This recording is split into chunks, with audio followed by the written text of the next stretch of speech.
जयकारा शेरावाली दा बोल साचे दरबार की जय। दोस्तों, माता रानी के नवरात्रि चल रहे हैं, शारदीय नवरात्रि चल रहे हैं और हम सभी अपने अपने सामर्थ्य और श्रद्धा शक्ति के अनुसार माता को प्रसन्न करने की पूरी चेष्टा कर रहे हैं। अब धीरे धीरे समय आ रहा है नवरात्रि व्रतों का पारण और समापन करने का। आज के वीडियो में हम जानेंगे कि किस प्रकार से कब कन्या पूजन करें, अंत में कलश इत्यादि का क्या करें। और हमारे ऐसे बहुत सारे दर्शक हैं जो हर साल नवरात्रि व्रत करने से रह जाते हैं। कई प्रकार की परिस्थिति और मजबूरियों में लोग फंसे हुए रहते हैं जो नवरात्रि के व्रत नहीं कर सकते। तो उन्हें बताएंगे कि किस प्रकार से आप ऐसा क्या करें अंतिम दिन कि आपको नवरात्रि का पूरा फल प्राप्त हो। तो चलिए आरंभ करते हैं माता रानी का नाम लेकर। जय माता दी फ्रेंड्स, कैसे हैं आप सब दोस्तों? बताने के लिए कमेंट में जय माता दी अवश्य लिखेगा। और यदि माता रानी के इस दरबार में पहली बार आए हैं तो यहाँ से खाली हाथ मत जाइएगा। आपको पता है क्या करना है, नीचे दिए गए सब्सक्राइब बटन पर क्लिक करके आप भी हमारे इस खूबसूरत से परिवार का सदस्य बन जाइएगा। साइड में जो बेल आइकन उस घंटी को भी जय माता दी बोलकर बजा दीजिएगा ताकि हमारे आने वाले वीडियोस का नोटिफिकेशन सबसे पहले आपको मिले। हम इस तरह के वीडियो अपने दर्शकों के लिए लाते रहते हैं। दोस्तों, नवरात्रि के 9 दिन माँ दुर्गा का महिषासुर के साथ भीषण युद्ध चलने के बाद और भगवान श्री राम का रावण के साथ भयंकर युद्ध चलने के बाद विजयदशमी के दिन इन दोनों का ही वध हो जाता है।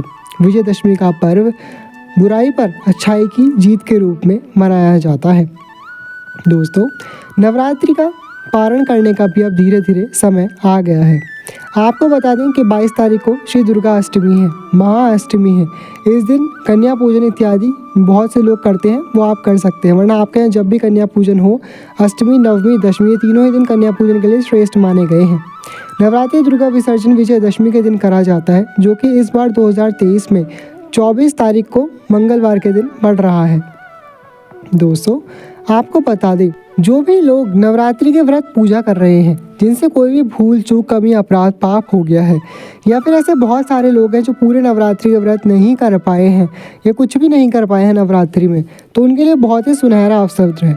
श्रीमद् देवी भागवत पुराण के अनुसार पूरे नवरात्रि में, शारदीय नवरात्रि में विशेष रूप से अष्टमी का दिन, महाअष्टमी, श्री दुर्गा अष्टमी माँ दुर्गा की सबसे प्रिय तिथि मानी गई है। ऐसा कहा गया है कि यदि कोई पूरे नवरात्रि में व्रत पूजा करने में असमर्थ है तो केवल महाअष्टमी के दिन, दुर्गा अष्टमी के दिन व्रत करके, पूजा करके, माता के निमित्त अपना कुछ भी प्रयास करके, माता के प्रति अपनी प्रेम भक्ति को दर्शा करके वो नवरात्रि के पूरे व्रतों का फल प्राप्त किया जा सकता है। जो भी लोग कुछ नहीं कर पाए हैं या अगर उन्होंने सारे नवरात्रि भी किए हैं तो इस बार अष्टमी को अपने हाथ से ना जाने दें। अष्टमी को विशेष प्रकार के आपको उपाय करने चाहिए, जैसे कि अष्टमी को जो लोग व्रत नहीं कर पाए, व्रत करना चाहते हैं, वो लोग पूरे दिन व्रत कर सकते हैं। आप चाहें तो निर्जल व्रत कर सकते हैं या अपने शरीर की शक्ति के अनुसार फलाहार इत्यादि व्रत भी कर सकते हैं। इसी के साथ अगर कुछ नहीं कर सकते तो कन्या पूजन अवश्य रूप से करें। देखिए, बहुत से लोगों का प्रश्न होता है कि हमने नवरात्रि के व्रत नहीं करे तो क्या हम कन्या पूजन कर सकते हैं? कन्या पूजन कैसे करें, क्या करें? तो देखिए, कन्या पूजन जो एक ऐसी चीज़ है जो माँ दुर्गा को सर्वाधिक प्रिय है। आप कुछ भी करें ना करें, कन्या पूजन अवश्य रूप से आपको करना चाहिए, चाहे व्रत किए हैं या नहीं किए हैं। अष्टमी का दिन कन्या पूजन करने के लिए सर्वश्रेष्ठ माना गया है। माँ दुर्गा की सबसे प्रिय तिथि है दुर्गा अष्टमी। तो अष्टमी के दिन आपको ये कार्य तो अवश्य रूप से करना चाहिए। आपको कन्याओं को बुला करके कन्याओं का पूजन करना चाहिए। 9 कन्याएं बुलाई जाती हैं। 2 वर्ष से लेकर 10 वर्ष तक की कन्याओं का आपको पूजन कर लेना चाहिए, ऐसा श्रीमद् देवी भागवत पुराण में कहा गया है। 9 कन्याएं और उनके साथ 2 लांगुर यानी कि 2 लड़के, छोटे बच्चों को बुला करके आप भोजन कराइए, दान दक्षिणा दे करके उनकी पूजन आरती करके आपको कन्या पूजन कर लेना चाहिए। अब बहुत से ऐसे दर्शक हैं जो हमारे बाहर रहते हैं, घर से दूर रहते हैं या जिन्हें कन्याएं नहीं मिल पाती, तो देखिए वहम विचार ना लाएं। विधान तो यही आता है कि 9 कन्याओं का आपको पूजन करना है, किंतु अगर 9 नहीं मिल पाती तो आप 7 का, 5 का या जितनी भी आपको कन्याएं मिल जाएं। देखिए, कन्याएं दुर्गा देवी का स्वरूप है, साक्षात माँ आदिशक्ति का स्वरूप है। कन्याओं का सम्मान करके जितनी भी आपको कन्या मिल जाती है उतनों का ही आपको पूजन कर देना चाहिए, किंतु कन्या पूजन आपको अवश्य रूप से करना चाहिए। बहुत से लोग हमसे सब्स्टिट्यूट पूछते हैं कि हम कन्या पूजन नहीं कर सकते, क्या करें क्या करें। देखिए, कन्या पूजन तो आवश्यक है, कुछ करें ना करें, आपको कन्या कहीं से भी अरेंज करके आपको कन्या पूजन करना चाहिए। वरना आज के दिन आप मंदिरों पर जा सकते हैं, मंदिरों पर भी कन्या पूजन अवश्य रूप से होता है। जितने भी दुर्गा माता के मंदिर होते हैं सभी पर कन्या पूजन हो रहा होता है। आप वहाँ पर जा करके अपना योगदान दे सकते हैं, कुछ भी वहाँ पर भोग बना करके ले जाएं या फिर दान दक्षिणा वहीं पर दे करके आप कन्या पूजन कर सकते हैं। जिन लोगों की ये शंका रहती है उनकी शायद इस शंका का समाधान हो गया होगा। वहीं इसी के साथ बहुत से लोग जो विशेष प्रकार का अनुष्ठान करना चाहते हैं उन्हें बता दें, देवी माता का एक बहुत ही चमत्कारिक मंत्र है। वह मंत्र है सर्वबाधा विनिर्मुक्तो धन धान्य सुतान्विता मनुष्यो मत प्रसादेन भविष्यति न संशया। एक बार फिर से सुन लीजिए, सर्वबाधा विनिर्मुक्तो धन धान्य सुतान्विता मनुष्यो मत प्रसादेन भविष्यति न संशया। ये मंत्र बहुत ही चमत्कारिक और शक्तिशाली मंत्र है। इस मंत्र में माँ दुर्गा स्वयं अपने मुख से वचन दे रही हैं कि तुम्हारी सभी बाधाओं से तुम्हें मुक्ति मिलेगी, धन धान्य और पुत्र से तुम समन्वित होगे, मनुष्यों मेरे प्रसाद से यह सब होगा, बस तुम संशय मत करो। दोस्तों, भक्ति का यही एक उसूल है, यही एक रूल है भक्ति करने का, यही एक सिद्धांत है कि आप अगर भक्ति करते हैं तो उसमें संशय या संदेह नहीं आना चाहिए।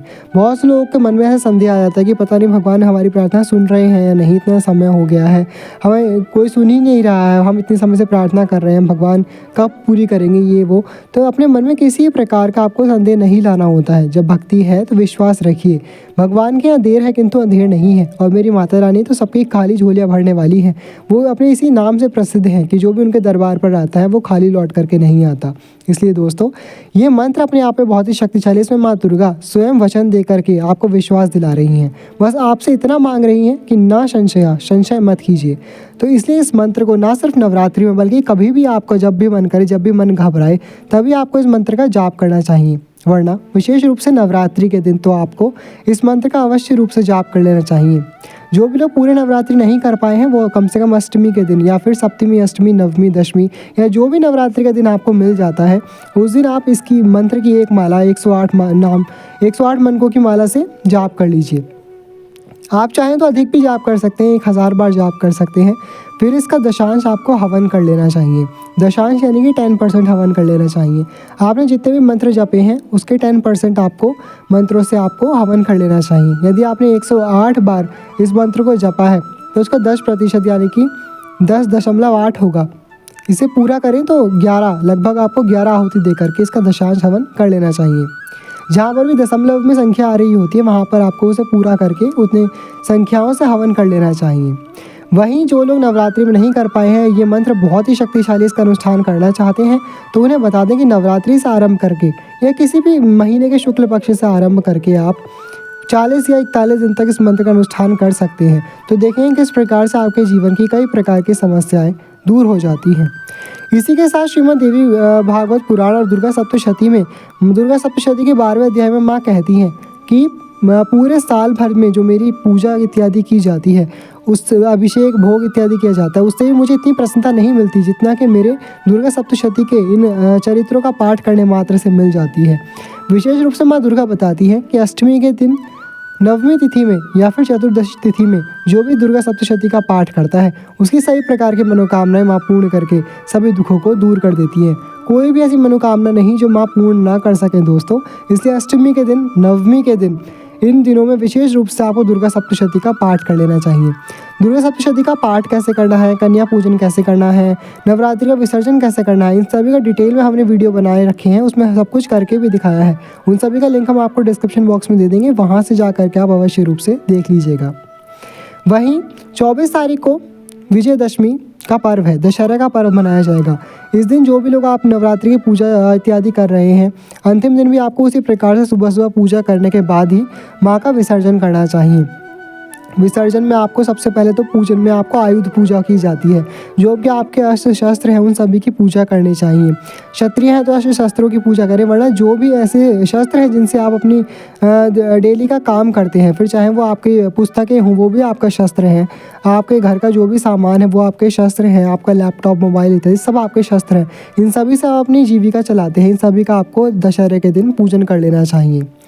जो आपने ज्वारे बोए हैं उन ज्वारों को आपको चांदी के सिक्के से काट लेना चाहिए और कलश को गडमट कर लेना चाहिए। थोड़ा सा हिला करके आपको अपना नारियल उस पर से उतार लेना चाहिए। फिर नारियल को बघार करके आपको सब में प्रसाद रूप में बांटना चाहिए। कई लोग नारियल को नहीं बघाड़ते हैं, नारियल को विसर्जित कर देते हैं या मंदिर में चढ़ा देते हैं। जैसा आपका परंपरा हो वैसा कर देना चाहिए, वरना नारियल की बलि चढ़ाने का दशहरा के दिन विधान आता है। देखिए, पहले माँ दुर्गा को तामसिक बलि चढ़ाई जाती थी, किंतु दयालु माँ जगदम्बा ने मांस बलि का निषेध करते हुए बाद में कहा कि मुझे श्रीफल यानी कि नारियल की बलि चढ़ाई जाएगी बलि के स्थान पर, उसी से मैं प्रसन्न होकर के स्वीकार करूंगी। इसलिए दशमी वाले दिन जो भी आपका नारियल होता है कलश का, उसका बलि रूप में बघार करके सही में प्रसाद रूप बांटा जाता है। पहले माँ को भोग लगाएं, फिर सभी को आपको प्रसाद में वो नारियल बांटना चाहिए, या फिर जैसा आपके कुल परंपरा में परिवार में होता रहा है वैसा आपको कर लेना चाहिए। बाकी जो भी आपके कलश का जल है उसे पूरे घर में छींटा दे करके आपको पूरे घर को शुद्ध कर लेना चाहिए। उसका छींटा देने से जितने भी रोग शोक संताप होते हैं घर पे किसी ने कुछ किया कराया है या कोई नकारात्मक शक्ति है, भूत प्रेत बाधा है, वो सभी इस जल से दूर हो जाती है। जल 9 दिन की मंत्रों की शक्ति और पूजा की शक्ति से अभिमंत्रित है। इस जल में बहुत ही शक्ति है दोस्तों। थोड़ा थोड़ा जल से आप सभी को आचमन भी कर लेना चाहिए, ज़्यादा ना पिए क्योंकि जल थोड़ा ख़राब भी हो जाता है अगर प्रैक्टिकली देखा जाए तो, इससे आपकी तबीयत भी ख़राब हो सकती है। थोड़ा थोड़ा आप किसी भी चीज़ में मिला करके ग्रहण कर सकते हैं, किंतु किसी भी तामसिक भोज्य पदार्थ में मिला करके आपको ग्रहण नहीं करना चाहिए। लहसुन प्याज वाले किसी भी चीज़ में इसका सेवन ना करें। सात्विक पवित्र रूप से इसका सेवन कर सकते हैं, इससे स्नान कर सकते हैं, पूरे घर में छिड़क सकते हैं, और जो भी जल बच जाता है वो सभी आपको विसर्जन कर देना चाहिए। देखिए, पूजन का जो भी सामान बच जाता है, बहुत से लोग पूछते हैं छोटी छोटी चीज़ों के लिए कि इसका क्या करें उसका क्या करें। जो चीज़ आपको समझ में नहीं आती, पूजा में चढ़ाई हुई माता के फूल हैं, धूप बत्ती है, राख है, भस्म है हवन की, या जो भी आपका पूजा का सामान जो ऐसा है जो आप खुद यूज़ नहीं कर पाएंगे बाद में। देखिए, वैसे तो माँ को चढ़ाई गई हर चीज़ प्रसाद बन जाती है। जो भी माँ को आपने श्रृंगार का सामान चढ़ाया होता है वो सब घर की जो भी सुहागन स्त्रियाँ वो प्रयोग कर सकती हैं, या आप पुरुष हैं तो मंदिर में किसी ब्राह्मणी को देकर के आ जाइए, वो प्रयोग कर सकती है। कन्याओं को दान दे सकते हैं, या कोई भी आपके आस पड़ोस रिश्तेदारी की महिलाएं हैं सुहागन, उन्हें माता का प्रसाद स्वरूप वो जो भी सुहाग की सामग्री आपने चढ़ाई है वो दान दे सकते हैं, वो यूज़ कर सकते हैं। ऐसा करने से अखंड सौभाग्य की प्राप्ति होती है। जो फल आपने चढ़ाए उन फलों को भी आप प्रसाद स्वरूप सभी में बांट सकते हैं। नारियल बघार करके सब में प्रसाद रूप में बांटे। बाकी जो भी जैसे फूल पत्ते इत्यादि सामग्री बच जाती है जिन्हें प्रयोग में नहीं लाया जा सकता, उन सभी का आपको किसी भी बहते हुए जल में प्रवाह कर देना चाहिए। जो भी आपने ज्वारे काटे हैं अपने, उन ज्वारों से आपको आयुध पूजा कर लेनी चाहिए। उस पूजा में जो भी पूजा करेंगे उसके ऊपर भी थोड़े ज्वारे रखें। अपनी पुस्तकों में विद्यार्थी वो ज्वारे रखते हैं तो उन्हें विद्या की प्राप्ति होती है। इन ज्वारों को दशहरा पर अपने कान पर रखने का भी विधान आता है, सभी अपने अपने कानों पर लगाते हैं, या अपने धन की तिजोरी के स्थान पर भी रखते हैं, धन की वृद्धि होती है। अन्य धन के भंडार में रखने से अन्य धन में वृद्धि होती है। ज्वारे बहुत शक्तिशाली होते हैं। बाकी जो भी बच जाते हैं उन सभी का बहते हुए जल में आपको प्रवाह कर देना चाहिए। जो भी आम के पत्ते हैं, कलश का जल है, कलश के अंदर की सामग्री जो होती है उसे आपको सुखा लेना चाहिए। जो भी आपने हल्दी की गांठ, कमलगट्टे इत्यादि डाले थे उन्हें सुखा करके, जो सिक्का डाला था उन्हें सुखा के एक लाल रंग के रेशमी वस्त्र में बांध करके आपको अपने धन या तिजोरी के स्थान पर रख देना चाहिए। ऐसा करने से भी घर में बरकत होती है। दोस्तों, इस प्रकार से करके आपको सारी वहाँ पर साफ़ सफाई कर लेनी चाहिए। अखंड दीप जिन्होंने रखा है तो अखंड दीप को खुद नहीं बुझाना चाहिए, उसे शांत होने की प्रतीक्षा करनी चाहिए। जब वो शांत हो जाए उसकी सामग्री भी आपको विसर्जित कर देनी चाहिए। इसके बाद उस कपड़े इत्यादि को हटा करके अगर आपने चौकी स्थापित की है, अपनी माता की प्रतिमा को यथावत अपने मंदिर में या फिर अगले नवरात्रि के लिए आप उठा करके लाल कपड़े में बांध करके रख सकते हैं। सारा सामान यथावत रख दे। एक चीज़ आपको विशेष रूप से ध्यान रखनी चाहिए, माता का विसर्जन करने के बाद या फिर कन्या पूजन करने के बाद आपको तुरंत झाड़ू पोछा नहीं करना चाहिए। ऐसा करने से माता रुष्ट होती है। देखिए, वो माता है, माता आपके घर से गई हैं, कन्याएं आपके घर से गई हैं, कोई गंदगी नहीं गई है जो आप इस तरीके से तुरंत सफाई करने लग जाएंगे। वो बहुत ही पवित्र स्थान होता है। थोड़ा सा आप हल्का बहुत ज़्यादा गंदा हो गया कन्याओं की वजह से या जो पूजन इत्यादि सामग्री वजह से, हल्का सा कपड़े से झाड़ दें, लेकिन झाड़ू पोछा आपको उसके बाद नहीं करना चाहिए। जो भी करेंगे वो आप फिर बाद में ही करें या अगले दिन करना चाहिए आपको। इनको छोटी छोटी बातों का आपको ध्यान रखना चाहिए। इसके अलावा दोस्तों, जो भी आपके मन में प्रश्न या शंका होते हैं हमसे कमेंट सेक्शन में पूछ सकते हैं। बाकी अगर आपको हमारे वीडियो अच्छे लगते हैं तो वीडियो को लाइक कीजिएगा। माता रानी के दरबार का सदस्य अवश्य रूप से बनिएगा हमारे परिवार से जुड़ने के लिए। नीचे दिए गए सब्सक्राइब बटन पर क्लिक कर दीजिएगा। ऐसा करना बिल्कुल निःशुल्क है। साइड में जो बेल आइकन है उस घंटी को भी जय माता दी बोलकर बजा दीजिएगा ताकि हमारे आने वाले वीडियोस का नोटिफिकेशन सबसे पहले आपको मिले। तो कर लीजिए दोस्तों, नवरात्रि के जो भी बचे कुछ दिन हैं इनका पूरा लाभ उठा लीजिए। दुर्गा सप्तशती का पाठ कीजिए, हमने जो मंत्र बताया उसका पाठ कीजिए, नवाण मंत्र का पाठ कीजिए। ये जो आखिर की रात्रियाँ होती हैं ना, जो आखिर के दिन होते हैं नवरात्रि के, वो सबसे अधिक शक्तिशाली होते हैं। सप्तमी, अष्टमी, नवमी और दशमी के दिन, इनमें आप जो भी करते हैं इसका आपको पूरे नवरात्रि का फल प्राप्त हो जाता है। कन्या पूजन कीजिए, जो भी माता के लिए आप नियम साधना व्रत इत्यादि कर सकते हैं वो कर लीजिए दोस्तों। माता की पूरी कृपा आपको प्राप्त होगी।